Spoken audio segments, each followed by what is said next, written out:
आप लोगों से एक बात पूछना चाहता हूं। जिसकी पत्नी नहीं रहती उसे कहते हैं विधुर, जिसके पति नहीं रहते उन्हें कहते हैं विधवा, जिन बच्चों के माँ बाप नहीं रहते उन्हें कहते हैं अनाथ, लेकिन जिसकी इकलौती संतान नहीं रहती उसे क्या कहते हैं? 21 मई की रात को इंडियन एयरफोर्स पायलट अभिनव चौधरी MiG-21 एयरक्राफ्ट क्रैश में शहीद हो गए। ये मामला रात 1 बजे करीब लंगियाना जिले जो पंजाब में है वहां का है, जब वो अपने क्राफ्ट को टेक ऑफ करा रहे थे सूरतगढ़ से पंजाब की ओर। टेक ऑफ होने के कुछ समय बाद ये प्लेन क्रैश हो गया और गनीमत ये मानी जा रही है कि ये जो एयरक्राफ्ट क्रैश हुआ है ये गांव में जो घर हैं उनसे 500 मीटर की दूरी पर खेत में क्रैश हुआ। ये अच्छा है क्योंकि इससे लोगों की जान बच गई, लेकिन स्क्वाड्रन लीडर अभिनव चौधरी इसमें शहीद हो गए। इंसिडेंट स्पॉट पर पैराशूट खुला हुआ मिला। उन्होंने पैराशूट का यूज करके सेफ लैंडिंग करने की कोशिश की, लेकिन उनकी गर्दन और रीढ़ की हड्डी टूट चुकी थी, जिसकी वजह से वो नाकाम हो गए। करीब 4 घंटे के सर्च ऑपरेशन के बाद उनका शव मिला। आपको बता दें कि 2021 में यह तीसरा ऐसा मामला है जिसमें MiG-21 क्रैश हुआ है। इससे पहले मार्च में एक MiG-21 क्रैश हुआ था जिसमें इंडियन एयरफोर्स के ग्रुप के कैप्टन की मृत्यु हो गई थी। उससे पहले जनवरी में भी एक ऐसा केस सामने आया था, हालांकि उसमें पायलट्स को सेफली निकाल लिया गया था। पूरी दुनिया में भारत इकलौता ऐसा देश है जो MiG-21 को यूज कर रहा है। हर जेट की एक अपनी लाइफ स्पैन होती है और इस जेट की लाइफ स्पैन 2 दशक पहले यानी कि 2 डिकेड्स पहले खत्म हो चुकी थी, लेकिन 2021 में भी भारत इसे अपग्रेड कर करके यूज कर रहा है। जहां MiG एयरक्राफ्ट 1960 और 1970 की जो टेक्नोलॉजी थी उसके अकॉर्डिंग बनाया गया था, वहीं आप लोग देख रहे हैं कि अभी भी 2021 में इसका यूज हो रहा है।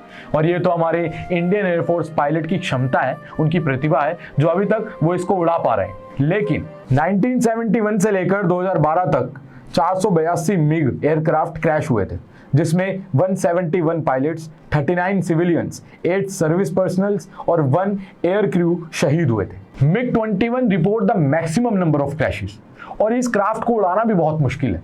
और वहीं पायलट्स का भी कहना है कि जो MiG-21 है ये फ्लाइंग कॉफिन है, ये एक विडो मेकर है, यानी कि हर दूसरे दिन या अक्सर इस क्राफ्ट के क्रैश होने के मामले सामने आते रहते हैं। तो मतलब इससे पहले या इसके बाद हमारे पास कोई ऑप्शन नहीं था या अब कोई ऑप्शन नहीं है।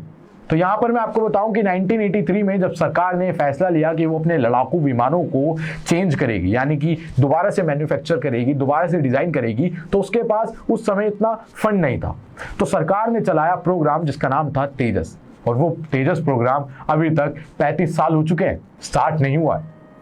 यहाँ पर हमें ज़रूरत है कि हम अपनी टेक्नोलॉजी को लेटेस्ट बनाएं, क्योंकि हमें बाहर के दुनिया भर के हर जेट्स के साथ compete करना है, उनसे आगे बढ़ना है। और इसी के चलते 2007 में कांग्रेस ने भी MRCA का इनिशिएट करते हुए उसको डेवलप करने की कोशिश की थी, पर 2018 में बीजेपी सरकार ने उस इनिशिएट को पूरी तरीके से नज़रअंदाज कर दिया। और साथ ही जो फ्रांस के साथ 36 राफेल का सौदा हुआ था, जो डील हुई थी, उसका एक बड़े लेवल पे अनाउंस किया, जो कि बहुत चर्चाओं का विषय बना। Rafale jets are more sophisticated and high ended, लेकिन हमें वहीं ऐसे विमानों की भी ज़रूरत है जो थोड़े छोटे हों, जो लाइट वेटेड हो।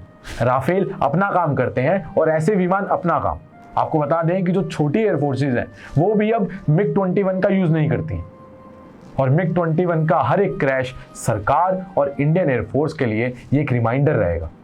वो बताता रहेगा कि अब वक्त आ चुका है कि अपनी टेक्नोलॉजी को बढ़ाया जाए, इस विमान को लेटेस्ट टेक्नोलॉजी वाले विमानों से बदला जाए और लोगों की जानें बचाई जाए। देश की हर एक जान कीमती है और उनकी जान तो सबसे ज़्यादा कीमती है जो हमारी जानों को बचाने के लिए 24 आवर्स एक्शन में रहते हैं। तो सरकार का यहाँ दायित्व है कि उनकी सेफ्टी के लिए हर वो सुविधा मुहैया कराए, हर वो जरूरी चीज़ मुहैया कराए जो उनके लिए इस वक्त ज़रूरी है, क्योंकि अगर वो सुरक्षित रहेंगे तो हमारा देश भी सुरक्षित रहेगा, हम सुरक्षित रहेंगे। इसी के साथ मैं इस वीडियो को यहीं खत्म करता हूं और आपसे भी कहता हूं कि सुरक्षित रहें, अपने घर में रहें और कोविड प्रोटोकॉल्स को फॉलो करते रहें, और साथ ही देखते रहें ग्लोबल नाउ 24/7। वीडियो को लाइक करें, शेयर करें, चैनल को सब्सक्राइब करें और साथ ही दिए गए बेल आइकन को जरूर दबाएं, जिससे कि हमारी जब भी कोई नई वीडियो आए तो आप तक सबसे पहले पहुंच जाए। मैं तुषार अब आपसे इजाजत चाहता हूं।